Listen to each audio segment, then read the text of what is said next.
എല്ലാവർക്കും നമസ്കാരം. കഴിഞ്ഞ മാസം ഞാൻ ഗോൾഡ് സിൽവർ റിലേറ്റഡ് ആയിട്ടൊരു വീഡിയോ ചെയ്തിരുന്നു. ആ വീഡിയോ കഴിഞ്ഞ ശേഷം പലരും എന്നോട് ചോദിക്കുന്നൊരു ചോദ്യമാണ്, ഇനി എന്താ സംഭവിക്കാൻ പോകുന്നത്? ഗോൾഡിൻ്റെ വില കൂടാൻ പോവുകയാണോ, കുറയാൻ പോവുകയാണോ? പലതരത്തിലുള്ള ഡൗട്ടുകളാണ്. ഇപ്പോൾ ഇൻസ്റ്റാഗ്രാമൊക്കെ തുറന്നു കഴിഞ്ഞാൽ രസകരമായിട്ട് നമുക്ക് കാണാൻ പറ്റും എങ്ങോട്ടാണ് പോകുന്നത് ഇതിൻ്റെ പോക്ക്, അല്ലേ?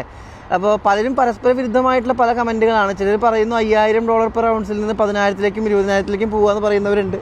എന്നാൽ 20 മുതൽ 40% വരെ ഗോൾഡ് പ്രൈസ് ഇടിയെന്ന് പ്രവചിക്കുന്നവരുണ്ട്. അപ്പോൾ ശരിക്കും സത്യസന്ധമായി എന്താ സംഭവിക്കുന്നത്? അപ്പോൾ ഇതിനെ സംബന്ധിച്ച് വർഷങ്ങളായിട്ട് പഠിക്കാൻ ശ്രമിക്കുന്ന ഒരു വ്യക്തി എന്നുള്ള നിലയ്ക്ക് എൻ്റെ അഭിപ്രായം നിങ്ങളോട് പറയാനാണ് ഈ വീഡിയോ. ഇപ്പോൾ ഇന്ന് ഞാൻ നിങ്ങളോട് സംസാരിക്കുമ്പോൾ ജനുവരി 28 2026 ഒരു ഔൺസ് ഗോൾഡിൻ്റെ വില $5333 $5300 മേലെ കടന്നിരിക്കുകയാണ്. സിൽവറിൻ്റെ വില ഏകദേശം $117 എത്തിയിട്ടുണ്ട്. ഒരു വർഷം കൊണ്ട് ഏകദേശം 70 മുതൽ 85% ഗോൾഡിൻ്റെ വർധന. സിൽവറിൻ്റെ 200% മുകളിൽ ഉയർന്നിട്ടുണ്ട്. അപ്പോൾ ശരിക്കും എന്താ ഇവിടെ സംഭവിക്കുന്നത്, അല്ലേ? ഗോൾഡിൻ്റെയും സിൽവറിൻ്റെയും പ്രൈസ് ഉയർന്ന് നമ്മൾ കാണുന്നുണ്ട്. നമ്മൾ കാണാതെ പോകുന്ന മറ്റൊരു കാര്യമുണ്ട്, ഡോളറിൻ്റെ വില ഇടുകയാണ്. നമ്മൾ അംഗീകരിച്ചേ പറ്റുള്ളൂ.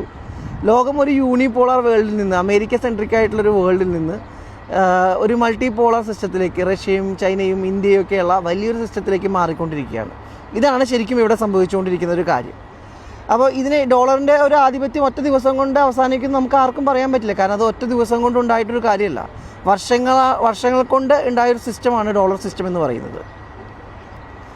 കൃത്യമായി പറയുകയാണെങ്കിൽ 1944 രണ്ടാം ലോക മഹായുദ്ധ സമയത്താണ് ഡോളർ ബേസ്ഡ് ആയിട്ടുള്ള ഡോളറിനെ ഒരു റിസർവ് കറൻസി എന്ന ലെവലിലേക്ക് വേൾഡ് അംഗീകരിച്ചു തുടങ്ങിയത്. അന്ന് ഒരു ഔൺസ് ഗോൾഡിൻ്റെ വില $35 ആയിരുന്നു. അവിടുന്ന് പിന്നെ ഡോളറിൻ്റെ ഒരു കുതിച്ചു ചാട്ടം നമുക്ക് കാണാനായിട്ട് പറ്റും. ഇത്രയധികം ലോകത്തെ സ്വാധീനിച്ചൊരു കറൻസി വേറെ ഉണ്ടായിട്ടുണ്ടോ എന്ന് ചോദിച്ചു കഴിഞ്ഞാൽ എനിക്ക് തോന്നുന്നില്ല. 1971 സമയത്ത് റിച്ചാർഡ് നിക്സൻ്റെ കാലഘട്ടത്തിൽ, അമേരിക്കൻ പ്രസിഡൻ്റായിരുന്ന റിച്ചാർഡ് നിക്സൻ്റെ കാലഘട്ടത്തിലാണ് ഗോൾഡിനെ ബാക്ക് ചെയ്തിട്ടുള്ള കറൻസി പ്രിൻറ്റിങ് അവസാനിപ്പിച്ചത്. അതായത് എത്ര കറൻസി നമ്മൾ പ്രിൻറ്റ് ചെയ്യുന്നതിനെ അടിസ്ഥാനമാക്കിയിരുന്നത് ഗോൾഡിൻ്റെ ശേഖരമായിരുന്നു ഒരു രാജ്യത്തെ സംബന്ധിച്ച്. പക്ഷേ ആ സിസ്റ്റത്തിൽ നിന്ന് അമേരിക്ക പുറത്ത് കടന്നു. പിന്നീട് അമേരിക്കയുടെ സർവാധിപത്യമാണ് നമ്മൾ കണ്ടത്. പലതരത്തിലുള്ള യുദ്ധങ്ങളും കീഴടക്കലുകളും ഒക്കെ നമ്മൾ കണ്ടു.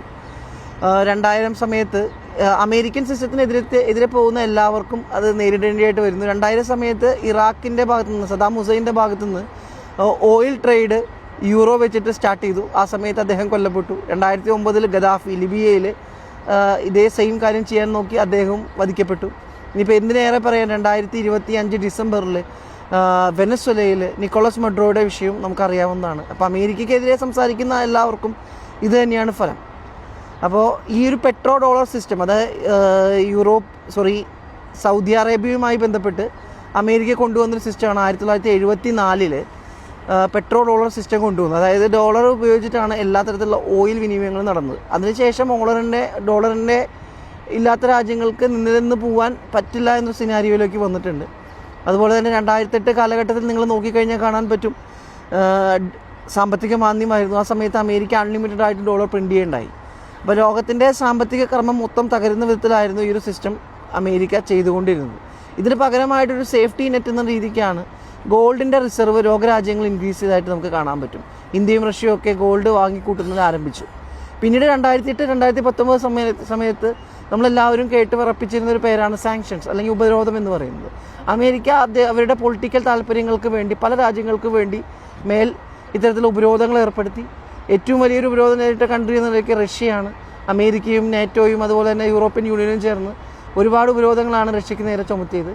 അതുപോലെ 2022 ഏകദേശം $315 ബില്യൺ വരുന്ന റഷ്യയുടെ ഡോളർ വരുന്ന കരുതൽ ധനശേഖരം അമേരിക്ക ഫ്രീസ് ചെയ്യേണ്ടതായിട്ടുണ്ട്.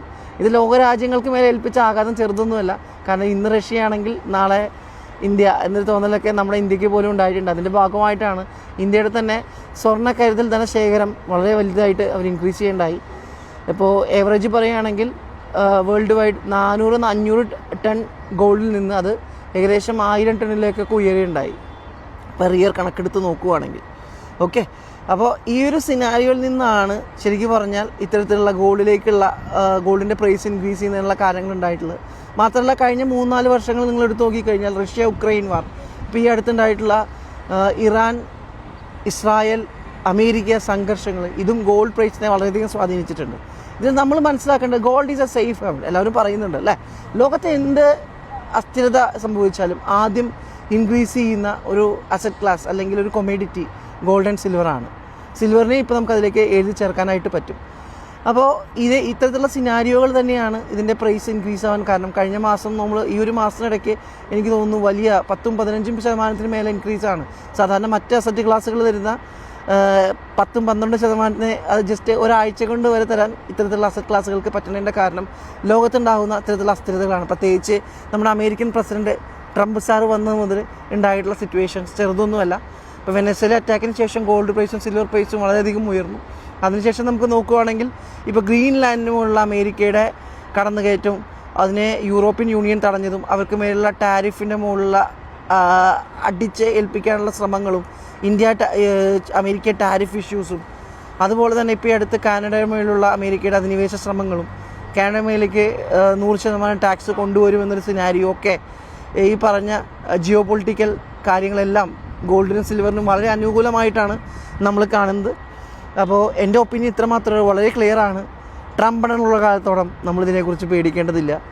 അദ്ദേഹത്തിൻ്റെ നയങ്ങൾ കാര്യം അദ്ദേഹം നോബൽ പ്രൈസ് വാങ്ങാൻ പോകാൻ ശ്രമിക്കുന്ന വ്യക്തിയാണെന്ന് പറയുന്നുണ്ടെങ്കിൽ കൂടി ഗോൾഡിനും സിൽവറിനും അദ്ദേഹത്തിൻ്റെ ഓരോ നീക്കങ്ങളും വളരെ അനുകൂലമായിട്ടാണ് വരുന്നത്. അല്ലെങ്കിൽ ലോകത്തിൻ്റെ ഇത്തരത്തിലുള്ള അസ്ഥിരമായിട്ടുള്ള കാര്യങ്ങൾ ഗോൾഡിനും സിൽവറിനും ഇനിയും ഒരുപാട് മുന്നോട്ട് കൊണ്ടുപോകും എന്ന് തന്നെയാണ് എൻ്റെ വിശ്വാസം.